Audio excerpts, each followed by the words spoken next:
我是陈美纯，欢迎收看10月19号礼拜3的中嘉台南地方新闻。台南市一名大满2回动静儿童，因为疫情期间2当前伫越南出事，一直到今年8月才转成台湾国籍。这段期间一直伫嘉义治疗，一直到最近返来成大病院做化疗。不过因为台湾的法令规定，日1半天才会当有健保。 家属因为负担不起医药费，所以透过动静儿童关怀协会，希望寻求公部门的协助。透过台南市动静儿童关怀协会、甲圣恩关怀协会协助，这名2岁动静儿童的家长，上午伫议员王家珍的陪同，邀集市府卫生甲社会局等单位共同召开记者会，因为疫情的影响。 这名动静儿童2当前伫越南来出事，一直到今年入境，因为无健保，家属伫负担袂起医药费的状况，希望公部门会用来斗相共。刚入户籍，然后健保局说他就是国外出生之小朋友，就是不能够申请健保卡。然后我有跟他反映说。 那是当初因为疫情的关系才卡在越南出生，因为2020年越南、台湾同时取消了那个入境的那个政策，然后当年是4月，小朋友我太太是4月可以面谈，但是她3月就双方面都关闭国门，取消了面谈，然后导致那年小朋友9月2号才在越南出生。 然后目前现在回国之后，我有因为这样跟他反映，然后他就只是说法规规定就是小朋友入户籍就是未满半年就是不得办理健保卡。那当然，吴爸爸之前在嘉义就已经有让家宝先就医，那就医也是需要一笔费用，因为目前吴爸爸都是要全部自费的。那当然又转到我们台南成大医院，由那个儿童血液肿瘤科陈医师转介过来。 那在蔡理事长的简单叙述下，我听到是说陈医师说，这个小朋友如果再不给他化疗的话，可能生没有多少。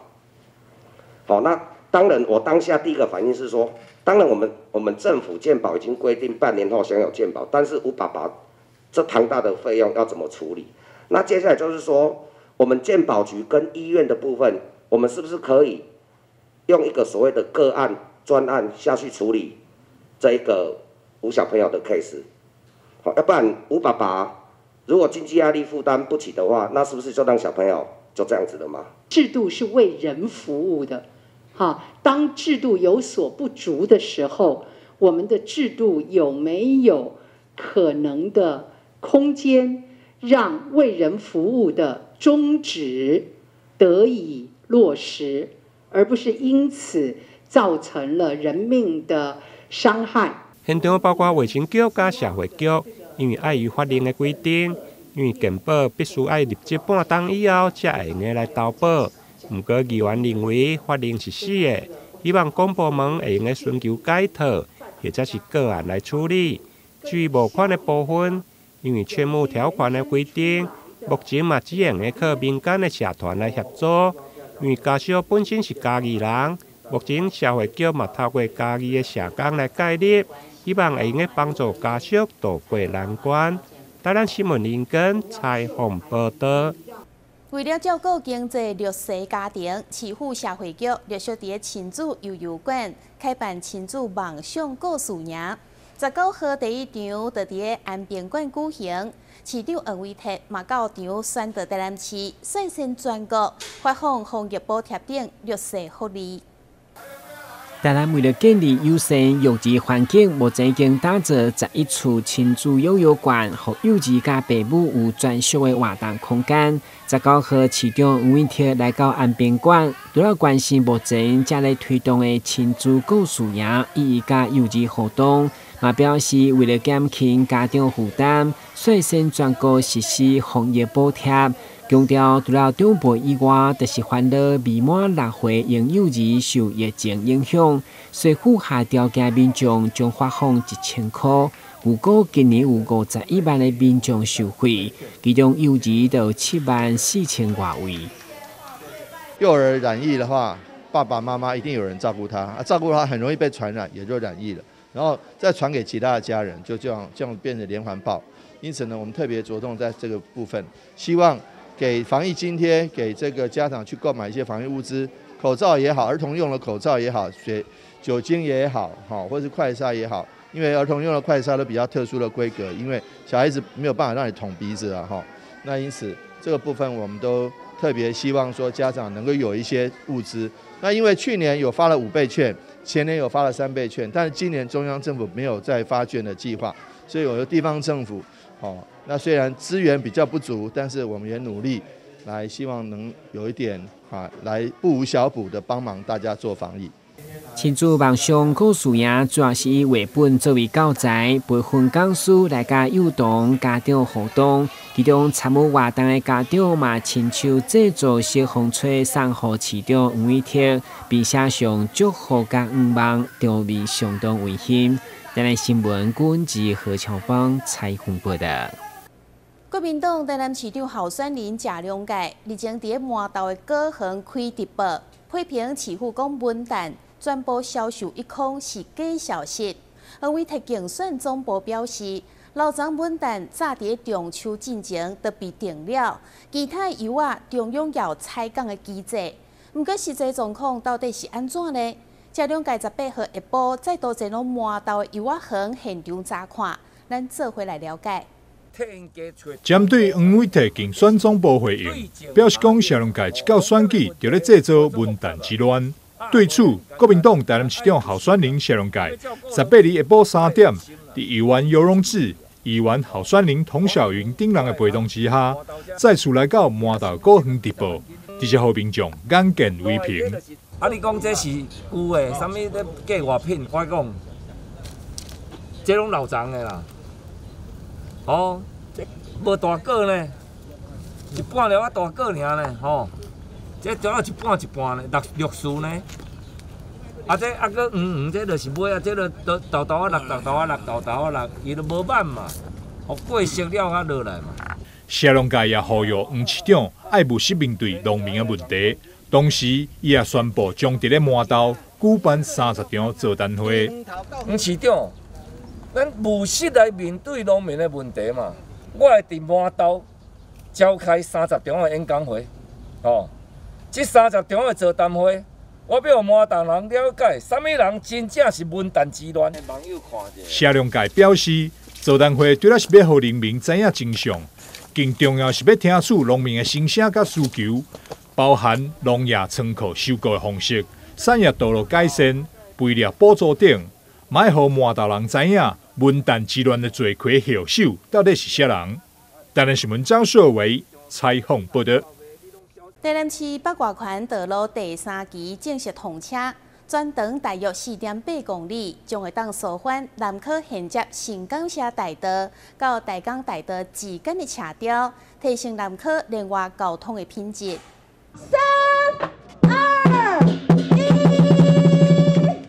历经4天外，台南市都会区北外环道路第3期正式通车。市长黄伟哲、内政部政务市长陈宗彦以及多位立委议员拢出席通车典礼，见证历史性的一刻。因为目前为止，我们看到永康交流道已经塞车很严重了。那国道8，每次要这个通勤上下班的时候，也都是跟国道1这个连接起来，塞得很严重。因此中间开辟一个这个北外环的3期。第3期都会区北外环道路全长4.8公里，建设经费大约49亿。通车了后，会当有效解决来往市区甲南科之间的车流。上面有国道8的交流道，然后下面有永康交流道，所以说这个北外环3期道路也有连接国道1的部分。因此呢，可以看到，如果从南科这边通勤，要到这个台江大道，或是要到沿着国道1要北上南下都很方便。台南市都会区北外环道的第1期甲即卖第3期拢已经完工，第2期目前正伫咧施工当中，第4期嘛正伫咧设计。若是讲一切顺利，全线预计伫民国112年完工。这条做完成了后，对咱整个核心市区甲咱规个台南市的连结，那个交通的便利性是大大的提高。那也希望说接下来的2期工程能够顺利，那4期设计好了赶快动工，这样子的话，对于台南的4横3纵都有很大的帮助。这条道路通车了后，为安平到南科的时间为40分钟变15分钟，大大减少通车的时间，强化府经生活圈的机能，让台南市的交通愈来愈便利。台南新闻杨顺华采访报道。咱先休困一下，马上回来新闻现场。疫情期间，为了消毒，许多人洗手洗到脱皮发痒。静心生技因此投入进口精油皂的贩售，希望透过进口精油皂机，让民众洗手抗菌，同时还能滋润保湿。而与中油多角化商品在来速咖啡贩售精油手工皂也有半年多，受到社区民众喜爱。但面对突如其来的疫情高峰，原本买咖啡送的是脸部美容保养，顾虑有人对在公共场合脱口罩进行脸部保养可能会有确诊风险，在疫情稍缓的暑假期间，改推买咖啡送亲子手工皂课程，一方面提升加油站的咖啡业绩，一方面也让静心生技的后疫情时代，透过多元创新的精油手工皂课程，结合社区客群做推广。其实，在疫情之后，其实我们这个美容的行业已经就是因为戴了口罩就没有办法做脸。那其实我们在这段时间的经营的时候呢，也非常的辛苦。那几乎想说啊，不然就找一个方法，怎么来接我们这段时间没有办法，就是说脱口罩的一些行动的美容哦，还是做一些美容护肤的部分哈。那我们为什么要来转介在这个精油皂里面？因为精油皂本身就是在做清洁，我们想它变成说推广这个，让学员他们除了说精油皂学完之后怎么使用，然后教他们做一些手作，除了这一份的这个一些手作的收入以外，然后我们也让学员就是延续让他们经营一些这样精油皂，怎么在家里自己创业做小型的一个创业，或者说他们怎么在那个团购里面去做，跟很多团的团主呢一起来合作卖这些精油皂。国师的精油皂是很天然的，洗后很滋润保湿，是值得推荐的伴手礼盒。那疫情期间呢，我就跟公司批来卖给朋友，增加一点收入。为了让公司的收入不因疫情中断，原本主攻行动美容师培训的静心生技，不得不停下许多美容师的培训业务，转从零售精油皂，再到手工皂教学。除了来速咖啡，静心也与市民学院合作，让参与的学员有机会创造事业第二春。有一天我开电视起来，我看到阮隔壁里活动中心伊咧推广2度就业，2度就业伊内底都有咧讲到行动美容，有咧学精油皂，这是我真兴趣的，所以我就想尽办法去报名。我起头我是送给朋友。朋友感觉我这个物件真好，手工精油皂，所以又叫我回去做来卖，所以我就开始愈有信心，我做来卖朋友，卖朋友佮介绍一寡人。那最近我们课程都是把这些传统的精油皂，把它演成在生活里面。那像有人的蔬菜水果类，然后水果的精油皂。这个都一般我们在传统里面的精油皂是没有人这样子做过，但是如果说做成四方形的精油皂又没有什么特色，那我们为了让精油皂更活化、更创意，所以我们把精油皂也用在生活上，像我们的一些柿子水果皂，还有一些像我们的丝瓜皂，还有玉米这些做成很像我们生活上的这些模型，然后让客户人很喜欢这种东西。一场疫情让各行各业都受到不同程度的影响。静心生技以正向的态度迎战疫情，努力发展不同的经营策略，既不影响原有客群消费市场，也能因应疫情创新多元商品。这场疫情目前逐步趋缓，我们的生活也慢慢恢复过往。想多份收入的你，或许能从手工皂开创出另一个圆梦的好契机。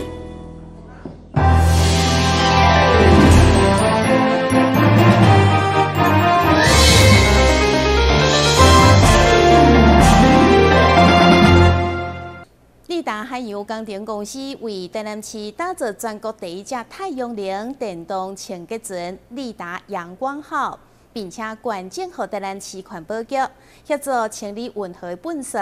市长特别出席清洁船的启用典礼，感谢杨启雄董事长用行动展现企业社会责任甲爱地球的用心。阳光清洁船祈福仪式倒数3、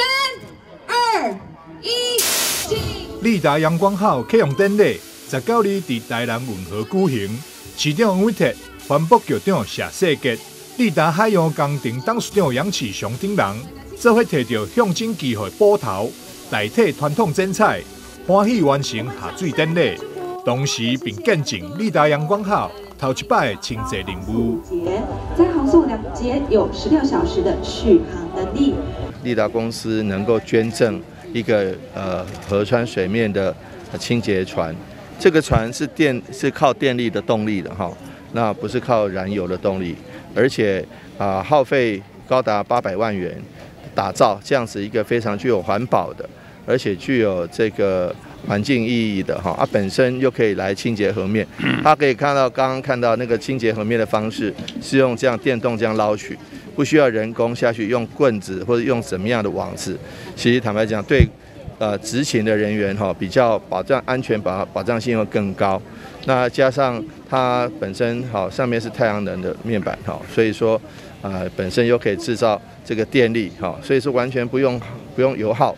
那这个具有环保意义，又具有这个清洁河面哈、清洁河川的意义。过去环保局伫清洁运河粪扫，必须要驾驶汽油船只，并用人力护粪扫。现在为了这台太阳能清洁船了后，不但会当省人工，而且还会当更加环保。传统呢，环保局呢是用我们的一个小船，然后有2个清洁队员呢在那边用打捞的方式。那这样子呢，确实会有一些安全性的考量。那再来是它的疲劳度也更高。那我们这一次呢，立达公司捐赠的这个立达阳光号呢，除了动力呢是用太阳能之外，那也不再燃油。那再来就是我们的清洁人员呢，可以透过这样的方式呢，他是自己是用机械打捞的方式，那等于是不用人工再去捡拾啊，或是去夹啊，或者去捞，用这样的情形，所以在安全的提升上呢，有它一定的好处。那当然更重要的是它的效能可以提高。立达阳光号是全台第一只混合型的太阳能电动清洁船。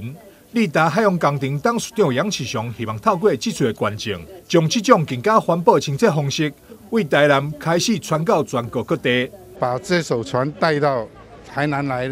让由台南的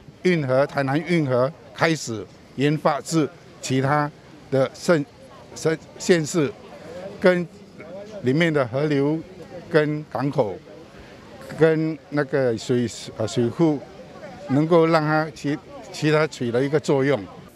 立达阳光号造价新台票800万，充电一次会当连续执行清洁工作5到6点钟，一抓会当载运200公斤的粪扫。台南市环保局目前规划每礼拜执行2摆运河粪扫清理，但若是有大量的粪扫，也会随时展开清洁任务，维护运河环境清洁。台南新闻张秀维采访报道。疫情期间，互真侪社会福利团体募款困难。随着国境开放，疫情渐渐解封，由国际赛主会甲国际中他社所发起的年终送暖慈善公益活动，邀请到南北5位总铺世界名厨举办全国大会串，预计开100桌，其中20桌邀请台南家福中心的单亲家庭来享用。看到这一道澎湃的料理，是结合南北有名的总铺师，有台北电视名厨骆金汉、台菜王子黄景龙，甲3名台南在地总铺师共同推出的办桌料理，是由国际赛主会甲国际冲他假名社共同发起的年终送暖的公益活动，预计12月9号要伫安平安逸街卡来实开100桌。今天我们特地在这个寒冬送暖的时候，我们希望大家能够激励起社会大家的共鸣。那大家有钱出钱，有力出力，很多社会希望关怀的伙伴或是朋友，真正需要我们去帮助的人，有的是等着我们去化解的，有的是真的我们已经化解到了，但是有时候我们是资源的欠缺，所以结合大家这样的一个力量跟精神的力道，我们希望能够照顾真正社会需要关怀的人。我想我们是付出，得到自己内心无限的快乐。那这样我们能够共取到社会的温暖。我们这次在12月9号邀请了这个20桌的这个我们跟北家福、南家福一起来合作。那20桌的单亲家庭会在12月9号这一天跟我们一起来共同参与。那总计呢，我们席开100桌，那剩下的80桌呢，我们是开放给一般的民众哦，他可以来认桌，可以上网来订桌。我们希望由这个南北的名厨哈，特别是北名厨南的中透塞哈，有5位大师傅为我们一起来用这个大烩串来把温暖在年终的时候送给我们这一些弱势的团体。那这也是我们在做社会服务、社会公益的一环。那当然对于观光促进，它会有一定带动的一个效果。主办单位国际赛主会台南真善美会长蔡仁惠表示，因为疫情的期间，真侪社会福利团体甲弱势家庭生活拢真歹过，因此这次是开100桌，其中20桌将邀请台南家扶中心100个单亲家庭，总共200人做伙来响应，其他80桌提供热心的民众来领导。活动当天嘛将安排歌星甲表演团体演出，欢迎民众做伙来做公益，发挥爱心，嘛会用来响应美食。台南新闻林根采访报道。长期照顾在地长辈，华山基金会发起爱老人、爱团圆公益计划。台南凤凰扶轮社社长王梦琪因为联动基金会照顾理念，特别号召7个友社一组24万来协助购买相关的设备，为华山的长辈打造更加安全的居住环境。华山基金会伫全国各地有将近400个爱心天使站，为适龄、失智、失业长者免费提供各种服务。长年以来的付出，呈现社会各界肯定。因为联动基金会的照顾理念，台南凤凰扶轮社这次就号召7个友社共同来做爱心，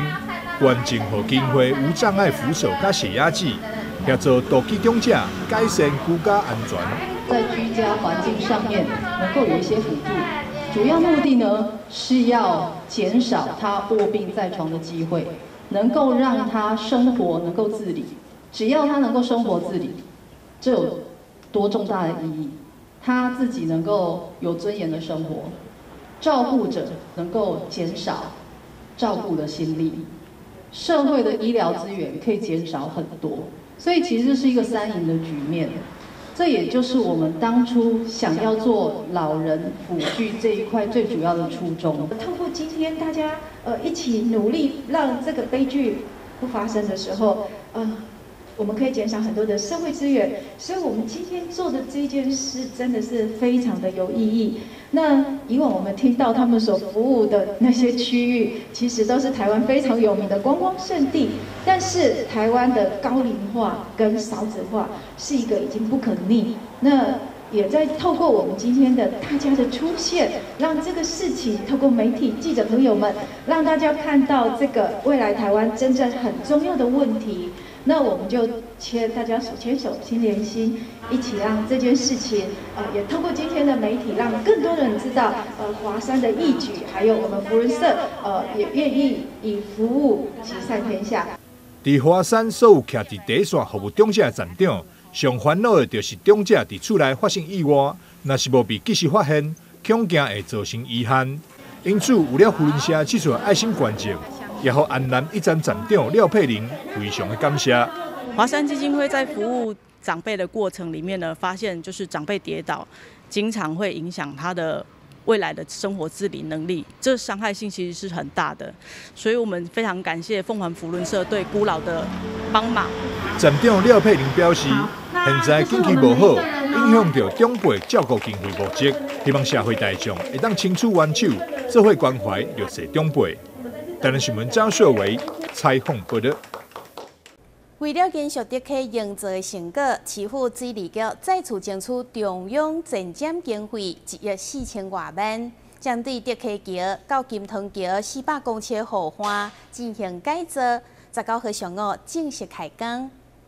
德溪对过去的臭水沟，经过中央甲地方一连串的改善整治，成为市民介意亲近的新景点。这回市府水利局延续1年期水环改善有成以后，再次争取全国水环境改善的前瞻计划，到了1亿4千多万，19号上午正式开工。1动府开工顺利，2动府动府平安，3动府一切圆和吉祥，掌声鼓励，谢谢。大家可以看到竹溪的前后，的确是有蛮大的影响。不管在景观，不管在造型，不管在水质，不管在民众的可亲近度，也都有大幅的增加。但是终究还是时有不足的地方，因为它的污水处理量只有它的污水量的大概1半，那甚至只有40%，因此亟待2期的工程来做好，才能够这个尽善尽美。因此呢，我们真的感谢营建署的帮忙，能够补助经费，配合我们市府的这个配合款。那也感谢议会在配合款方面全力支持，那让这个工程能够希望如期如职完工。这摆工程主要是德溪桥到金汤桥400公尺护花加水性实物的保养。水利局长表示，德溪改造嘛是公部门加民间团体协力推动的计划。重新建立人甲水甲自然的对话。台南新闻管及何超邦采访报道。感谢你收看10月19号的中嘉台南地方新闻，我是陈美全，咱再会。